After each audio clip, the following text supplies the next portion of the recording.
احسن اقبال صاحب secretary general نون league ہمارے ساتھ موجود ہیں۔ احسن اقبال صاحب بہت شکریہ۔ احسن اقبال صاحب آپ 2020 میں الیکشن کی بات کر رہے ہیں، اشارہ دے رہے ہیں، تو کیا جو حکومت کے اتحادی ہیں انہیں تو واضح طور پر کہہ دیا کہ ہم نہیں چھوڑیں گے حکومت کو، مولانا اپنے دھرنے سے وزیر اعظم کو نکال نہیں پائے، تو ایگزیکٹلی آپ کے ذہن میں ماڈل کیا ہے؟ جب دھرنا بھی ناکام ہو گیا، پرویز الہی ایم کیو ایم بھی ساتھ کھڑے ہیں حکومت کے، تو کیا آپ پرویز الہی اور ایم کیو ایم کو ہی دوبارہ اپروچ کریں گے حکومت کو گرانے کے لیے؟ دیکھیے شاہزیب، سب سے بڑی بات یہ کہ ہم نے جب کہا تھا کہ اگر یہ حکومت ایک سال اور رہ گئی اور یہ اقتصادی سلائیڈ اسی طرح جاری رہی تو کوئی حکومت سنبھالنے کے لیے تیار نہیں ہوگا۔ اب اسی بات کی توثیق ان سائیڈرز نے کی ہے جو حکومت کے اتحاد کا حصہ ہیں۔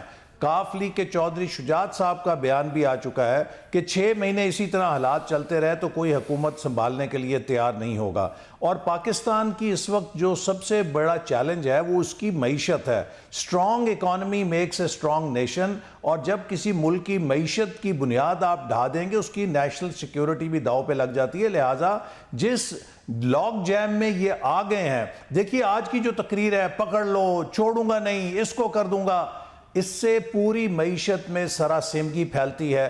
ہر افسر جو پہلے ہی کوئی ایک آنے کی فائل پہ دستخط کرنے کے لیے تیار نہیں ہے، وہ اور فیصلہ سازی کو مؤخر کر دے گا۔ یہ جو مائنڈ سیٹ ہے اس کے ساتھ ملک نہیں چل سکتا، اور یہی وجہ ہے کہ سب سوچنے پہ مجبور ہو گئے ہیں کہ اگر ہم نے ملک کو بچانا ہے تو ایک نئے الیکشن کی ضرورت ہے، اور اگر ایک نیا الیکشن نہیں ہوگا تو پھر کوئی اور آئینی سلوشن نہیں رہ جائے گا۔ مگر احسن اقبال صاحب اگلا الیکشن کیسے ہوگا؟ پرویز الہی یعنی پی ایم ایل کیو اور ایم کیو ایم کے بغیر ہو نہیں سکتا، کیونکہ سڑکوں پر آ کر مولانا فضل الرحمان کے دھرنے کے ذریعے تو وزیر اعظم کا استعفیٰ لے نہیں سکے وہ، جیسا کہ ہم کہہ بھی رہے تھے ایسا نہیں ہوگا۔ تو اگر پرویز الہی اور ایم کیو ایم سے کیا آپ لوگ پہلے ہی بات کر چکے ہیں جس کی وجہ سے آپ کو لگ رہا ہے ایسا ہوگا، یا کرنے جا رہے ہیں اور آپ امید رکھتے ہیں کہ وہ مان جائیں گے آپ کی بات؟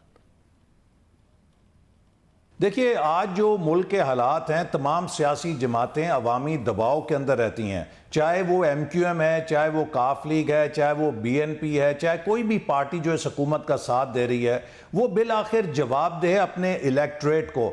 ایم کیو ایم ایک مڈل کلاس کی جماعت ہے، کیا وہ اپنے مڈل کلاس کا سامنا کر سکتی ہے اس اقتصادی نائٹ میئر سے، اس ڈرانے خواب سے جو بجلی کی بلوں کی صورت میں انہیں ہر مہینے آتا ہے، جو بے روزگاری کی صورت میں کراچی کے نوجوانوں کو درپیش ہے؟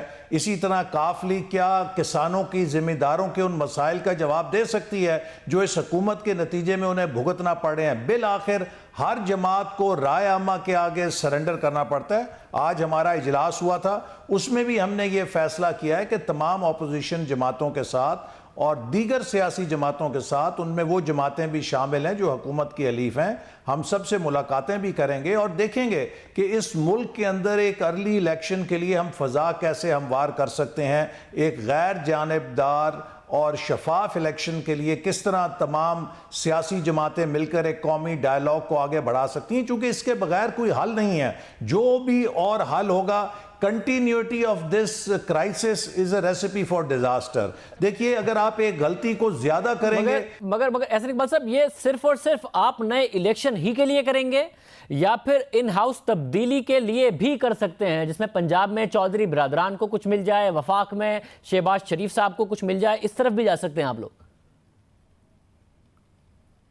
دیکھیے ان ہاؤس تبدیلی صرف کارگر ہے ایک عبوری مدت کے لیے جو الیکشن سے متعلق کوئی اصلاحات کرے، لہٰذا کوئی بھی ایک فل حکومت تو شاید اب اس ان ہاؤس تبدیلی سے نہیں آ سکتی۔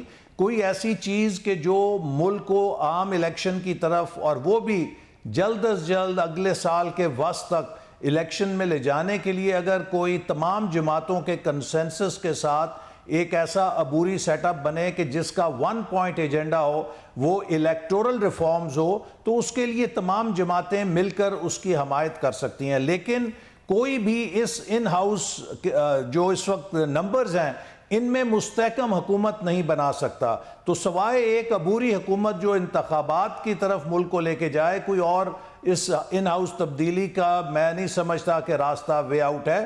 لہٰذا الٹیمیٹلی ملک کو سٹیبلٹی کی ضرورت ہے, ایک ایسی حکومت کی ضرورت ہے جو اقتصادی مسائل کو حل کر سکے, جو پرفارمنس دے سکے, جو عام آدمی کے مسائل کو سمجھتی ہو اور ڈیلیور کرنے کی صلاحیت رکھتی ہو, اور وہ الیکشن کے ذریعے ہی ہو سکتا ہے. مطلب یہ سب آپ کے آبجیکٹیوز اچیو کیسے ہوں گے؟ آپ کی پارٹی اس وقت نواز شریف صاحب کی طبیعت خراب ہے, وہ کل جا رہے ہیں, شہباز شریف صاحب ان کے ساتھ جا رہے ہیں, تو اگلے 1.5-2 مہینے کے لیے تو یہ دونوں بھائی یہاں نہیں ہوں گے. اگر طبیعت 1 مہینے میں ٹھیک ہو جاتی ہے تو 1 مہینے میں آ جائیں گے, اس کے بعد وہ لیگل پروسیس ہے. تو شریف خاندان اس وقت نواز شریف صاحب کی طبیعت کی وجہ سے مکمل طور پر شہباز شریف نواز شریف آکیوپائیڈ ہیں. تو کہاں سے آپ لوگ یہ پوری پالیسی اور حکومت کو کے لیے خطرناک ثابت ہوں گے؟ حکومت سکون کر سکتی ہے اگلے چند مہینے. دیکھیے, آج ہماری پارٹی کا اعلیٰ سطحی مشاورتی اجلاس ہوا جس میں ہم نے اگلے لائحہ عمل کے بارے میں پارٹی کے صدر سے گائیڈ لائنز لی ہیں. اور پہلے بھی جب شہباز شریف صاحب علاج کے لیے گئے تھے تو پارٹی کا جو سینئر گروپ ہے وہ مشاورت کے ساتھ ڈے ٹو ڈے مینجمنٹ کرتا تھا, اور پالیسی معاملات میں ہم ان سے ہدایت لیتے رہتے تھے. تو اسی طرح اب بھی کوئی یہاں پہ بحران نہیں ہوگا. آج ہم نے پارٹی کو موبلائز کرنے کا بھی فیصلہ کیا ہے, ہم نے پارلیمنٹ کے اندر بھی اپنی ایکٹیویٹی کے حوالے سے فیصلے کیے ہیں.